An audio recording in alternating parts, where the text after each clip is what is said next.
Welcome to our channel. Today we will discuss about the conversion of NDFA to DFA. In our previous videos we have discussed about the NDFA and DFA in a separate videos. Now we will discuss how to convert NDFA into the DFA. So as you can see the M अपनी जो value है वो DFA NDFA में दे रखी है. Then आप देख सकते हो Q डैश समीशन डैश और Q0 dash and F dash यानी चारों चीज़ चेंज हो चुकी है सिवाय ट्रांजिशन फंक्शन की. तो देखते हैं कैसे कन्वर्ट करने हैं. इनको करने के लिए आपकी फिक्स 5 स्टेप है. तो वो पाँचों स्टेप देखते हैं क्या होते हैं.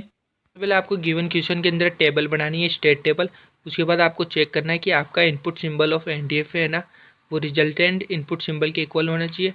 स्टार्टिंग स्टेट एनडीएफए की और डीएफए की सेम होनी चाहिए यानी Q0 दोनों में Q0 होना चाहिए.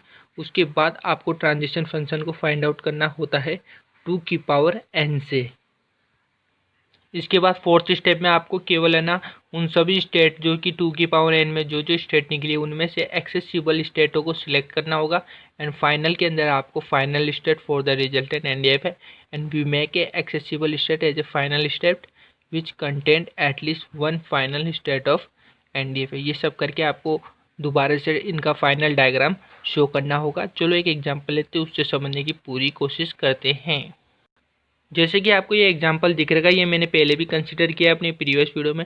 जिसने नहीं देखी है मैं इसका लिंक डिस्क्रिप्शन में दे रहा हूँ, वो आप जो वहाँ जाके देख लो. तो उसके थ्रू मैंने क्या करा है यहाँ पर टेबल को डिफाइन कर दिया, बना के दे दिया आपको. अब इसके अकॉर्डिंग इसका पहला स्टेप कहता है कि इनपुट सिंबल को चेक करना होता है. मुझे रिजल्टेंट डीएफए फाइंड आउट करना है, तो उसके अंदर मेरा इनपुट है ए और बी और जो गिवन था उसके अंदर एनडीएफए वो भी ए और बी ही था. तो मेरा इनपुट सिंबल तो सेम है. सेकेंड वन मेरा स्टार्ट स्टेट क्या है डी एनडीएफए का और डीएफए का, तो दोनों का ही Q0 है. चलो 2 स्टेप हो गए. अब थर्ड स्टेप की तरफ मूव ऑन करते हैं. अब क्या है कि मेरी 4 स्टेट थी Q0 Q1 Q2 and QF. तो 4 स्टेट के अंदर मैंने फॉर्मूला बताया था 2 की पावर n. n है मेरा 4, तो 2 की पावर 4 यानी मेरी 16 स्टेट निकलने वाली है. टोटल 16 स्टेट उनको सेपरेटली मेरे को बताना है रिजल्टेंट डीएफए के अंदर कितनी स्टेट बन सकती है. अगर आपने प्रोबेबिलिटी पढ़ी है तो उसी के अकॉर्डिंग हमने ये किया है कि Q0 Q1 Q2 and QF थी मेरी. एक मेरा नल वाला था, 5 ऐसे हो गए. अब मैं जैसे कि Q0 और Q1 को लेता हूँ तो एक बनती है. Q0 Q2 को लेता हूँ, Q0 QF को लेता हूँ, ऐसे 3 बन जाती है. ऐसे Q1 के साथ Q2 के साथ एंड QF के साथ मैंने यहाँ करा. जैसे कि आप देख सकते हैं इस क्वेश्चन के अंदर कि यहाँ पर Q1 Q2 हो गया, Q1 QF हो गया. देन अगेन Q2 के लिए करा तो Q2 QF हो गया. अब F अकेला हो नहीं सकता, तो अब मैं इसको 3 के जोड़े में लेता हूँ. तो 3 एक साथ 3 ले ली, ये ले लिया. देन Q0 Q1 QF ले लिया, इसको छोड़ दिया. देन इसको छोड़ के ये तीनों ले ली, तो ये तीनों यहाँ पर बन गई. अब मेरी एक बचती है, वो होती है Q1 Q2 QF जो यहाँ पर मैंने बन गई. और चौथों इन चारों को ले लो एक साथ, तो एक ये बन जाती है. तो इस तरह से मेरी टोटल 16 जो है 16 स्टेट बन जाती है. अब मुझे एक्सेसिबल स्टेट निकालनी है. मेरी जो 16 स्टेट निकली थी स्टेट नंबर 13 में से, उनमें से मुझे चूज़ करनी है कौन कौन सी कर सकता हूँ. तो उसके लिए मैं ट्रांजिशन फंक्शन यूज़ करता हूँ. सबसे पहले Q0 के लिए Q0 पर ए देता हूँ. तो क्या क्या मिलता है मुझे मिलता है एक तो Q0, एक मिलता है Q1. इसी प्रकार Q0 पर बी देता हूँ तो मुझे मिलता है Q0. अब आपको इसकी सेपरेट टेबल बनानी है, तो सिंपली वही स्टेट इनपुट ए बी आपको यहाँ बताना है क्या लिया आपने. Q0 लिया इनिशियल के रूप में. देन आपको क्या मिलता है यहाँ पर Q0, Q1 ब्लॉक बंद एंड आपका यहाँ पर Q0. तो इस तरह से एक टेबल बन गई आपकी. और इनको आपको ब्लॉक में यूज करना है, ब्लॉक वाइज, क्योंकि ये क्विंटबल के रूप में यूज होता है. अब ये हो गया. अब हमारा जो नया स्टेट बना वो हमारा नई स्टेट ये वाली है. तो इसी स्टेप को लेके अब आपको ट्रांजिशन फंक्शन अगले के लिए निकालना है. तो अगले के लिए कैसे निकालेंगे, सिमिलरली उसी की तरह डेल्टा Q0, Q1 ये मेरी नई स्टेट, ये ए, इसके लिए हमें फाइंड आउट करना है. अब सेपरेटली Q0 पर ए देते तो हमें क्या मिलता है वो बताना है. यूनियन डेल्टा Q1 पे ए देता हूँ तो मुझे क्या मिलता है. अब इनको सोल्व करते तो एक तो मिलता है मेरे को इसको Q0 Q1, और इसके ऊपर मेरे केस में देखूँ तो Q1 पे तो ए है ही नहीं ऐसा कुछ. तो इस केस में क्या निकला था टेबल में 5. इसको सोल्व करता हूँ तो मुझे क्या मिलता है Q0, Q1.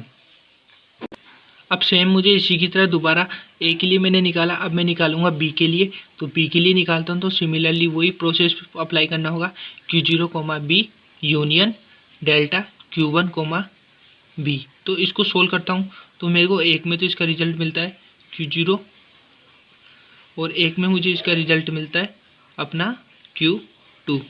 अगर इन दोनों को पूरा करें तो हमारा मिलता है Q0 कोमा Q2। अब इसकी अलग से टेबल बनेगी आपकी। अब अपडेटेड आपको टेबल बनानी है, ऐसे नई नई टेबल बार बार इम्प्लीमेंट होगी आपकी प्रीवियस रिजल्ट को देखते हुए। तो यहाँ पे मैंने नई टेबल बना दी। मेरी पहली टेबल तो कुछ इस प्रकार की थी, मेरे को ये नई स्टेट मिली, इसके थ्रू मैंने ए और बी के लिए दोनों के लिए सोल्व करा। इसके थ्रू मुझे एक और नई स्टेट मिली, अब मैं इसके लिए काम करूँगा। और उससे पहले मैं ये टेबल बनाइए कि मेरे को Q0 से ये दोनों मिला, फिर Q0 कोमा Q1 टपल से मेरे को ये दोनों मिला। अब ये नया स्टेट मिला है तो इसके लिए मैं ट्रांजिशन फंक्शन फाइंड आउट करूँगा। अब मैंने नई स्टेट Q0 कोमा Q2 के लिए ए के लिए सोल्व किया तो मेरा रिजल्ट वही पुराना वाला मिलता है। और मैं जैसे ही इसके बी के लिए सोल्व करता हूँ तो मुझे ये मिलता है Q0 कोमा QF। अब मुझे नई स्टेट मिली है, इसी के लिए मैं दोबारा ट्रांजिशन फंक्शन करूँगा, उससे पहले मैं इसकी टेबल को इम्प्लीमेंट करूँगा। तो इस तरह से कुछ मेरी नई टेबल मिलती है जिसके अंदर मुझे नया स्टेट मिला है Q0 कोमा QF। अब इसके लिए मैं ट्रांजिशन फंक्शन दोबारा निकालूंगा। अब मैंने Q0 कोमा QF के लिए फाइंड आउट करा, ए के लिए और बी के लिए, तो मुझे ये दोनों रिजल्ट मिलते हैं और फाइनल मेरी ये टेबल जो बनती है ये बनती है। इसके अंदर अगर देखूँ तो लास्ट रिजल्ट मेरा QF इसके अंदर आ रहा है, जिसके अंदर QF आ रहा है उसी को फाइनल बना लो। तो मैंने इसको फाइनल बना ली, ये मेरी इनिशियल है। अब इस टेबल के थ्रू आपको फाइनल ग्राफ ड्रॉ करना है सिंपली। सो उस टेबल के अकॉर्डिंग मैंने ये ग्राफ बनाया। स्टेप नंबर 5 यहीं खत्म होता है। स्टेप नंबर 5 में एक रेस्ट्रिक्शन ये है कि एटलीस्ट वन फाइनल स्टेट तो होनी चाहिए, जो हमारे यहाँ पर एक है। तो हमारा ये ग्राफ बिल्कुल सही है, टेबल के थ्रू बनाया है और ये हमारा फाइनल रिजल्ट होता है। तो इस प्रकार हम NDFA से DFA में कन्वर्ट कर सकते हैं। सो ये थी हमारी NDFA टू DFA कन्वर्जन। और इसी के साथ में एक और अनदर एग्जाम्पल के साथ इसको ख़त्म करूँगा। So thank you so much for being so amazing guys.